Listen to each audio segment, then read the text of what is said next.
quero falar de direitos humanos que tem a pessoa, o indivíduo como protagonista. Eu quero falar de liberdade. Mas associar a liberdade a outros signos linguísticos que estão correlacionados, como autonomia, vontade, individualismo jurídico, direito subjetivo. O meu objetivo é que, ao final dessa minha fala, e em razão e no contexto dessa fala, seja possível, mesmo àqueles que não são iniciados em direito, compreender o real sentido dessas palavras, dessas expressões.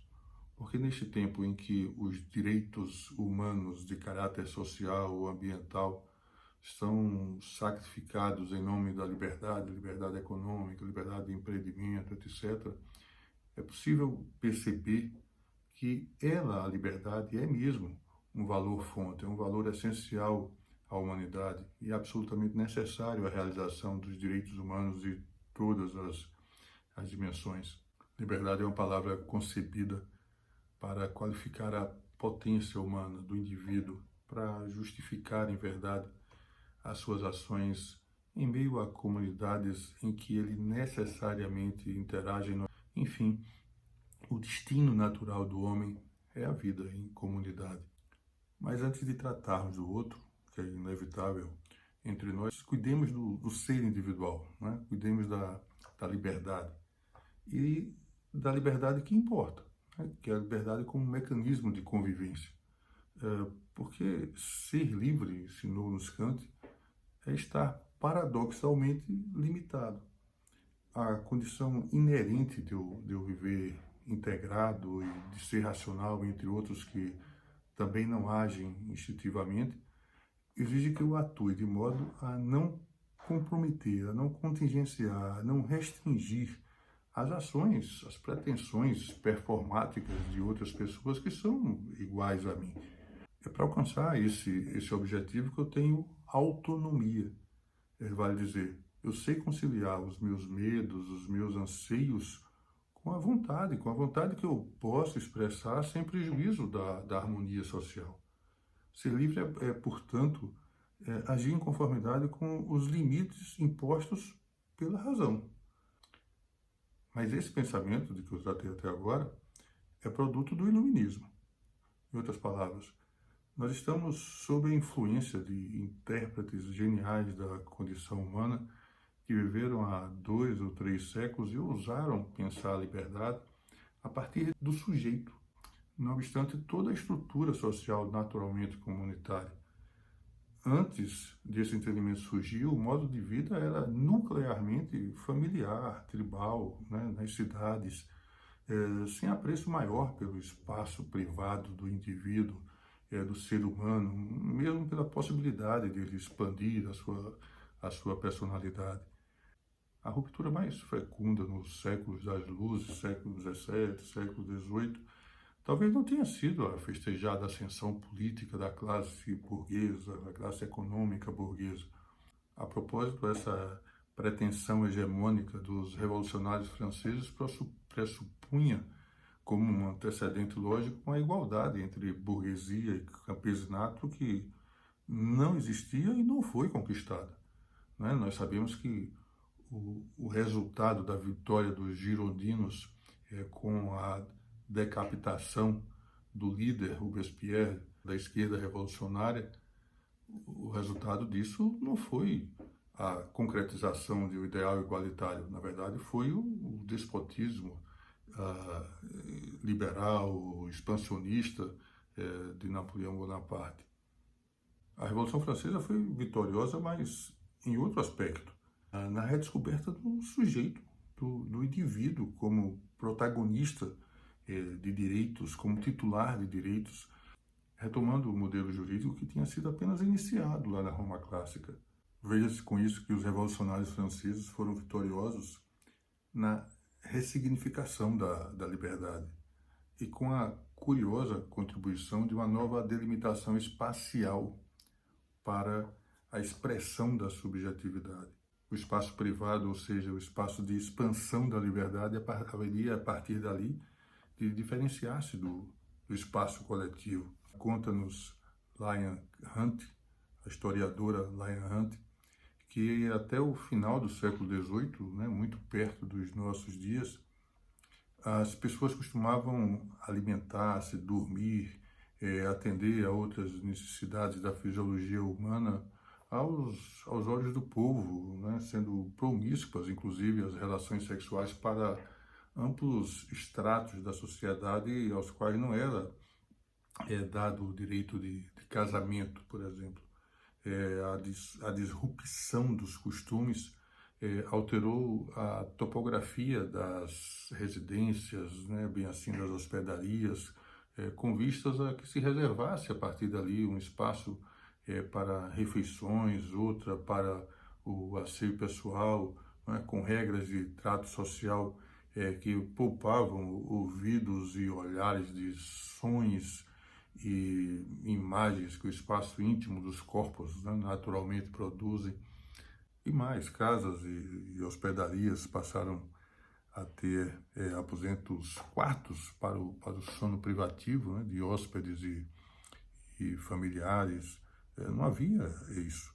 A intimidade passava, portanto, a ser uma clara expressão do sujeito, né, o grande ator no recém-descoberto reino da liberdade.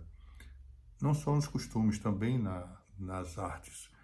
Só a partir da Renascença, diz-nos Lion Hunt, a arte passou a tratar o indivíduo em um duplo sentido, né? Como sujeito cognoscente, porque afinal a arte de ouvir música, de assistir a uma peça teatral passou a ser um deleite pessoal, né? Que não necessariamente teria que ser compartilhado com alguma coletividade, numa feira, onde quer que fosse, mas não só como sujeito cognoscente, né? A arte também agora se apresentava de modo diferente, porque o sujeito passava a ser um bem cognoscível, né? No sentido de que a arte de retratar, e não mais retratar deuses, governantes, santos, mas também de retratar pessoas, né, da sociedade, passou a ser algo costumeiro, algo que era valioso, algo porque se pagava, né? E até as festas nas cidades, pouco a pouco se livraram daquele teor reverencial, né, rituais religiosos ou de veneração aos reis ou aos deuses, enfim, progressivamente as festas passavam a festejar, a celebrar o novo regime, né, o regime de libertação. Em tudo havia, portanto, a descoberta da subjetividade. E aí um aspecto jurídico que me parece relevante. Quando a liberdade é assim reconfigurada, ela ganha dois sentidos que apenas na aparência antagonizam. Como limite para atos concretos, positivos, a partir da ação concreta do sujeito, esboçavam-se as dimensões da liberdade que hoje concebemos como faculdades, né? Então, a liberdade de ir e vir, a liberdade de expressão, a liberdade de professar concretamente um ofício religioso, enfim, as faculdades elas se expressam por meio de ações concretas, mas também como limite da ação alheia, protegendo o espaço privado, íntimo do sujeito, ou os atributos da imagem, esboçou-se o que hoje se tem como liberdade que se apresenta nos nichos das imunidades. Então, a liberdade de pensamento, a liberdade de consciência, né? A tudo aquilo que diz respeito no âmbito dos direitos da personalidade, a preservação do espaço privado, da intimidade, tudo que não depende de uma ação concreta e protege o sujeito, está no âmbito também das liberdades, tanto as faculdades quanto as imunidades. E aí é interessante porque atribuímos essa redescoberta do sujeito, de sua autonomia, de sua individualidade à Revolução Francesa. Mas o termo revolução, ele não pode então significar, como na astronomia, o retorno do astro, né, da ideia a um ponto inicial de sua órbita, né, metaforicamente de sua órbita. Até houve alguma exaltação da individualidade nos últimos séculos da chamada Antiguidade Clássica, mas na Roma Antiga, ensina-nos Fustel de Coulanges, né, em A Cidade Antiga, seu livro clássico, sobretudo nos períodos da realeza, em boa parte do Alto Império, ali já próxima à virada para o primeiro milênio da era cristã, era a família, não era o indivíduo o centro de toda a positivação jurídica. As religiões, as crenças religiosas primitivas baseavam as relações sociais e todas se desenvolviam a partir da célula familiar. Essas religiões domésticas, elas influenciavam o modo como se constituíam as famílias e determinavam as regras sobre casamento, autoridade paterna, linha de parentesco, propriedade, sucessão hereditária, tudo, enfim. E os deuses cultuados pelas famílias, pelas gens, remetiam simplesmente aos antepassados desses familiares, né? Eram mortos sagrados, ligados a um fogo que era aceso enquanto a família perdurasse. O fogo se extinguia quando a família não existia mais. E por isso os deuses eram tão numerosos. Sequer era necessário que houvesse um vínculo de consanguinidade para pertencer a uma determinada família. Havia a possibilidade de pessoas com o mesmo laço de sangue pertencerem a famílias diferentes, né? Por exemplo, a mulher, quando casava, ela abandonava o lar e passava a venerar o Deus do seu marido, da família do seu marido. A família era patriarcal, essa mistura, aliás, entre direito, religião, família, fazia com que os institutos jurídicos tivessem uma configuração própria. Se na área dos costumes, por exemplo, o celibato não era permitido, porque afinal o homem não pertencia a si mesmo, mas à sua família, também havia a proibição da poligamia, porque isso era incompatível com essa família centrada no pater familias. E a propriedade também tinha a sua própria caracterização. A noção de propriedade, que no século XVIII ganhou notoriedade como direito natural da pessoa, assegurado em lei, no direito antigo era um direito da família, um direito da família fundado na religião.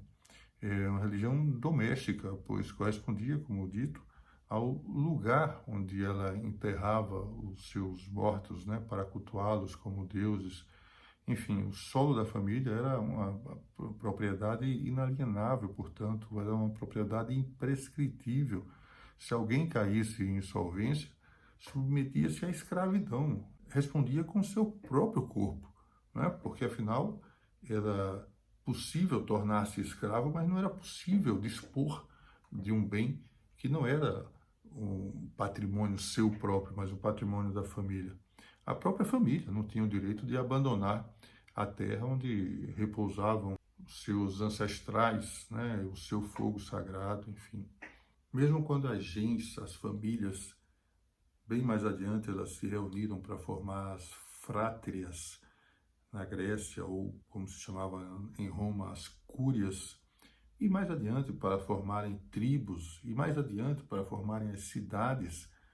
Essa compreensão de que a propriedade se incorporava ao patrimônio da família, definindo todos os direitos que diziam respeito não só à propriedade, mas também ao direito sucessório.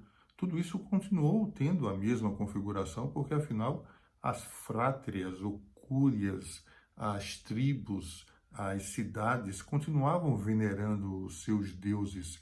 E essas novas formas de coesão social não abandonavam as primitivas, de modo que as famílias reunidas em frátrias ou cúrias, as frátrias ou cúrias reunidas em tribos e as tribos em cidades, mantinham os deuses de cada uma dessas células primitivas anteriores, né, das famílias, das frátrias ou cúrias e das tribos.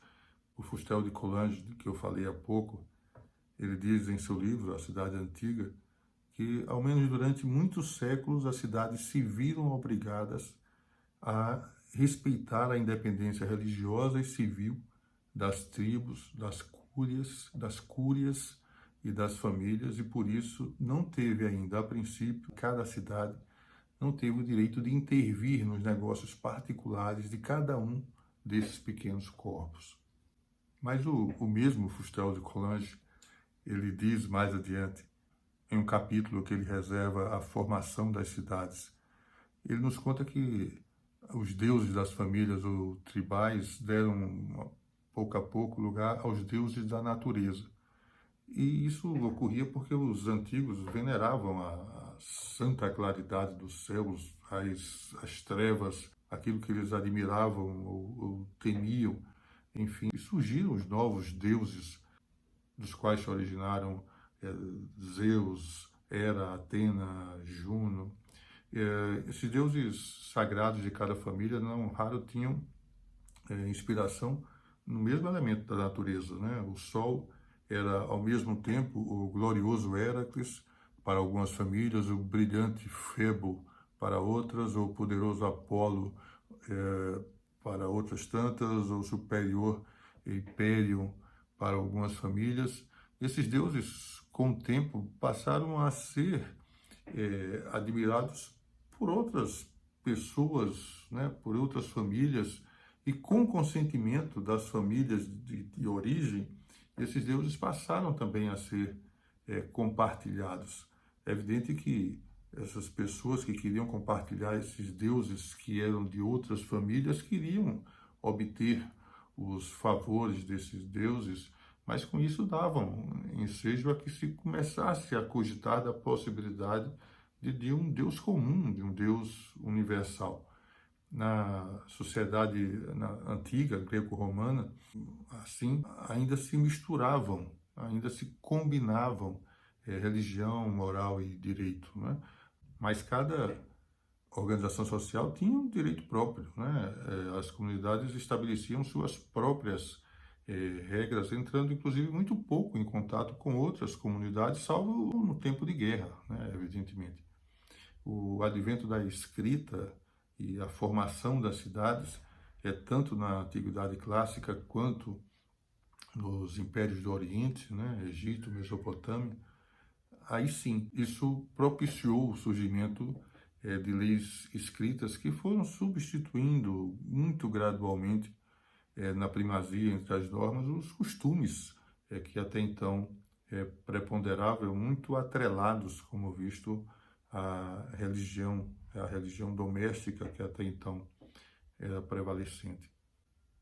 E aí é uma possível especulação histórica que é instigante, que é a aceitação do cristianismo como uma possibilidade, como uma perspectiva de termos uma religião universal e com ela a compreensão de que existiria uma igualdade universal entre os homens, algo como nos ensina Fábio Conder Comparato, que foi positivado quase 2 milênios depois por meio da Declaração Universal de Direitos Humanos de 1948. Mas nós estamos falando da aceitação do cristianismo e, portanto, nós estamos tratando do Império Romano, né, que nasceu a partir da sagração de Otávio Augusto, né, no ano 27 a.C. E aquele tempo, Roma já assistia à conversão progressiva do que era costume em lei inscrita, em textos de lei que eram de iniciativa exclusiva do imperador, mas que eram interpretados por jurisconsultos, e as suas lacunas, não raro, eram colmatadas pelos editos dos magistrados, né, que eram os pretores em Roma e os governadores das províncias. E então o direito romano finalmente dá espaço a que se forjasse o que se usa denominar hoje de direito romano clássico, com a presença de regras de direito civil que denotavam finalmente alguma laicidade, algum apreço ao individualismo jurídico. O direito se desapega gradualmente de sua matriz religiosa e se emancipa. O direito de propriedade passa-se, inclusive, a distinção entre propriedade e posse, né? O que era inconcebível num tempo em que a posse era necessariamente da família que detinha a propriedade da terra onde repousavam os seus mortos, os seus deuses. Mas então lembremos que a porção ocidental do Império Romano ela é devastada pelas invasões bárbaras e aí começa a haver essa mistura entre as leis escritas de Roma e o direito germânico, deixando-se a compilação daqueles direitos civis que até então se desenvolviam sob o Império Unificado para o Oriente. E essa compilação acontece mesmo, né, sob o Império de Justiniano, mais tarde, inclusive, dando margem àquilo que se usa chamar de Corpus Iuris Civilis, que teria vigorado até a tomada de Constantinopla pelos turcos no século XV. Mas é curioso observar o que acontece na porção ocidental desse Império Romano, na parte que foi invadida pelos bárbaros, e aí o direito romano começa a se misturar com o germânico, acentuando-se, portanto, a predominância dos costumes, o que terminou por se intensificar a partir dos séculos X e XII, quando se estabelece com mais vigor o regime feudal, tanto pelo enfraquecimento do poder real, mas também pelo desaparecimento da atividade legislativa, pelo deslocamento do poder judicial para os senhores feudais. Enfim, o direito passava a restringir-se basicamente à regência da relação entre suzerano e vassalos. Não havia mais aquela progressiva migração dos costumes para os textos legais.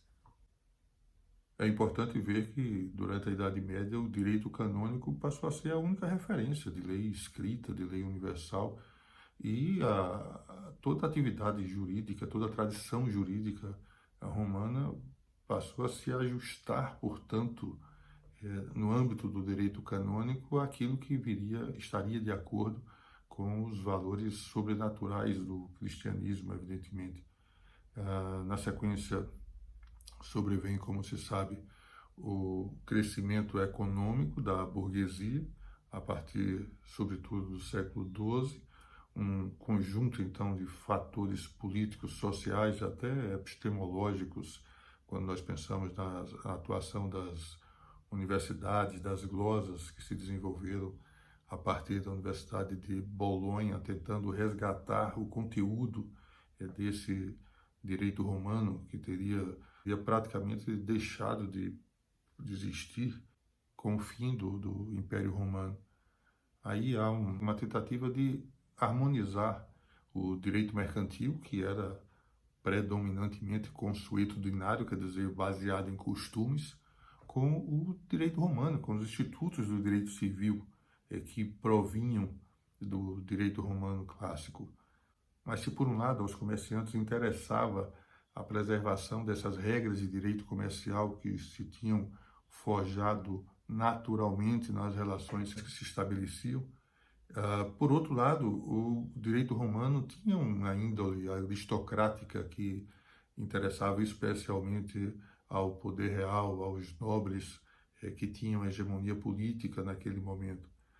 As relações de comércio também importava que não houvesse as limitações de matriz comunitarista, né, ou moral que as ordens eclesiástica ou feudal impunham ao comércio, com segregação de burgueses, enfim. E então retornamos ao nosso ponto de partida.